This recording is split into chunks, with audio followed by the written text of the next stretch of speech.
ওয়াজআলা লাকুমুস সামআ ওয়াল আবসারা ওয়াল আফইদা। রব বলেন, বান্দারে এই সুন্দর বসুন্ধরা দেখার জন্য, আবার কোরআন আমার এই কিতাব দেখার জন্য আমি রব্বুল আলামিন তোকে দুটো চোখের ব্যবস্থা করে দিয়েছি।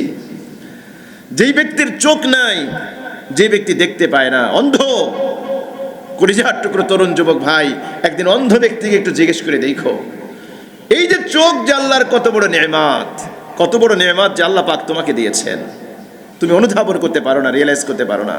যখন তুমি অন্ধ হয়ে যাবা তখন বুঝবা এই চোখের কদর। সুতরাং এই চোখ দিয়ে অশ্লীল দৃশ্য দেখো না ভাই, অশ্লীল দৃশ্য দেখো না ভাই। এই চোখ দিয়ে যেই রব্বুল আলামিন তোমাকে চোখের আলো দিয়েছেন, ওই রব্বুল আলামিন চোখের জ্যোতি কেড়ে নিতে পারেন নাকি পারেন না? পারেন না? আল্লাহু আকবার। ওয়ালাউ নাশাউ লাতামাসনা আলা আ'য়ুনিহিম, আমি রব্বুল আলামিন যদি ইচ্ছে করি যে কোনো মুহূর্তে তোর চোখের আলোটা কেড়ে নিয়ে যেতে পারি। বান্দা, তুই রাস্তায় বের হয়েছো, তুমি ঘর থেকে বাইর হয়েছো, আমি রব্বুল আলামিন যদি ইচ্ছে করি মুহূর্তের মধ্যে তোমার চোখের দৃষ্টিটা নিয়ে নিতে পারি। পারি কি পারি না? আল্লাহু আকবার। ফাস্তাবাকুস সিরাতা ফাআন্না ইউবসিরুন। তুমি রাস্তার দিকে ছুটাছুটি করবা, দৌড়াদৌড়ি করবা, কিন্তু রাস্তা দেখার সৌভাগ্য তোমার হবে না। আল্লাহু আকবার। চোখ যে কত বড় নেয়ামত। একটা চোখের মধ্যে যদি আপনার একটা সরিষার এরকম ছোট্ট যদি একটা বালুকণা ঢোকে, কেমন অস্থির লাগে, কেমন অস্থির লাগে। ও আমার কলিজার টুকরো ভাইয়েরা, খবরদার এই চোখ দিয়ে অশ্লীল দৃশ্য দেখো না। নবীজি বলেছেন, মান নাযারা ইলা মাহাসিনি ইমরাতিন আজনাবিয়াতিন সুব্বা ফি আইনাইহি আল আনাক।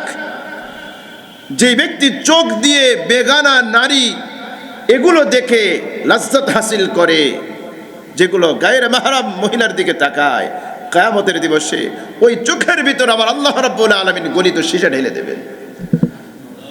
আল-ইয়াযু বিল্লাহ, আল-ইয়াযু বিল্লাহ। আরে চোখের একটা বালুকণা গেলে আমরা সহ্য করতে পারি না, একটা বালুকণা গেলে আমরা সহ্য করতে পারি না। এই চোখে যদি আল্লাহ রাব্বুল আলামিন গলিত সীসা ঢেলে দেন, তাহলে আমাদের অবস্থা কেমন হবে ভাই? কেমন হবে, কেমন হবে? চোখ কে দিয়েছেন? আল্লাহ দিয়েছেন। আল্লাহ বলছেন, তুই যখন মাতৃগর্ভ থেকে বের হয়েছিলি তুই কেমন ছিলি? আমি রব্বুল আলামিন তোকে চোখ দিয়েছি, আর আমার দেওয়া চোখ দিয়ে তুই অশ্লীল দৃশ্য দেখিস। আহা, আল্লাহু আকবার। ইবনে মাজাহ এক হাদিস এসছে, খুব ভয়ঙ্কর হাদিস। হাদিসটা পড়লেই গায়ের লোমগুলো শিহরে ওঠে। নবীজি সাল্লাল্লাহু আলাইহি ওয়াসাল্লাম বলেন, কিয়ামতের দিবসে আমার কিছু উম্মত তিহামা অঞ্চলের বড় বড় শুভ্র পাহাড় সমান আমল নিয়ে আল্লাহর দরবারে হাজির হবে। ইয়াতুনা ইয়াওমাল কিয়ামাতি বিহাসানাতিন কামসালি জিবালি তিহামাতা বাইদা। তিহামা অঞ্চলের বিশাল বড় বড় সাদা সাদা বড় পাহাড়, এরকম পাহাড় সমান আমল নিয়ে হাজির হবে। ফায়াজআলুহা আল্লাহু হাবাআম মানসুরা। আল্লাহ রাব্বুল আলামিন সমস্ত আমলগুলোকে বিক্ষিপ্ত ধূলিকণায় পরিণত করে দিবেন। নাউজুবিল্লাহ বলেন। আরে কিয়ামতের দিবসে যদি আমলগুলো ধূলিকণায় পরিণত হয়, এগুলো রিপেয়ার করার এগুলো তো আর কোনো সুযোগ নেই ভাই, কোনো সুযোগ নেই। ওজনই করবেন আল্লাহ পাক।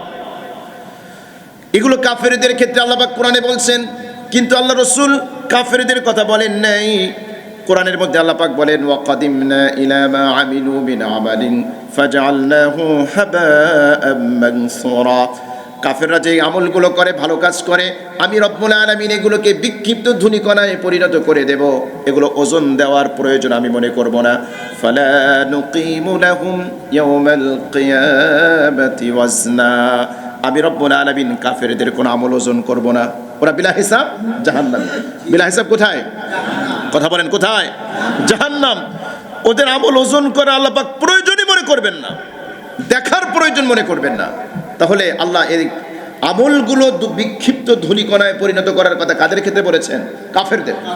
কিন্তু নবী যাদের কথা বলেছেন এরা কাফের না, এরা আপনার মতো এরকম আমলদার। সাহাবী সাওবান বলেন, ইয়া রাসূলুল্লাহ সিফহুম লানা জাল্লিহুম লানা।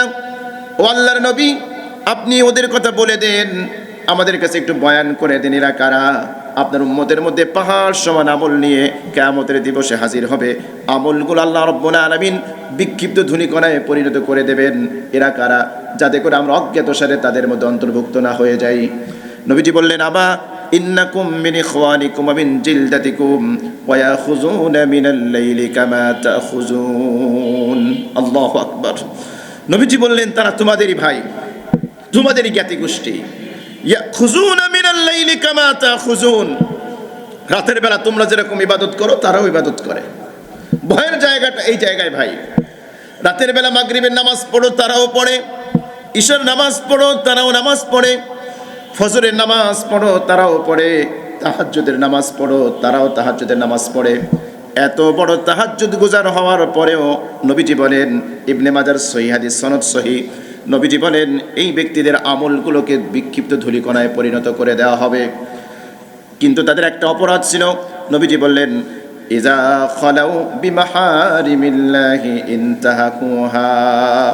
যখন তারা লোক চক্ষুর অন্তরালে চলে যায়, মানুষ যখন তাদেরকে দেখে না, তখন আল্লাহর নিষিদ্ধ কাজে গুনাহে তারা লিপ্ত হয়ে যায়।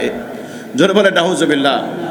বলেন তো, গোপন অপরাধ, গোপন পাপ আজকের সমাজে আছে না নাই? আছে, আছে ভাই। সবচেয়ে বড় অপরাধ এটা আল্লাহকে ধোঁকা দেওয়া। চোখের সামনে তো আমি ভালো মানুষ, কিন্তু আমি যখন নীরবে নিবৃতে থাকি, আমি যে কি পাপে ডুবে থাকি পৃথিবীর কেউ জানে না, একজন জানেন, তিনি কে? এজন্য নবীজি বলেন এদের আমলগুলো আল্লাহ পাক বিক্ষিপ্ত ধূলিকণায় পরিণত করবেন। এজন্য এই গোপন পাপ থেকে বাঁচার চেষ্টা করবো তো ইনশাআল্লাহ। ইনশাআল্লাহ। এটা এত জঘন্য অপরাধ যে অনেক সময় ঈমান পর্যন্ত হারা হয়ে মৃত্যুবরণ করে। অথচ আজকে প্রযুক্তি, আজকের এই আধুনিক ডিভাইস আমাদের ঘরে ঘরে, পকেটে পকেটে, বেডরুমে অশ্লীলতা ঢুকিয়ে দিয়েছে। একসময় মানুষ অপরাধ করার জন্য কৌশল অবলম্বন করত, কি করে এই অপরাধটা করবে, কিন্তু এখন অপরাধ থেকে বাঁচার জন্য মানুষকে কৌশল অবলম্বন করতে হয়। এমন একটা যুগে আমরা চলে এসেছি।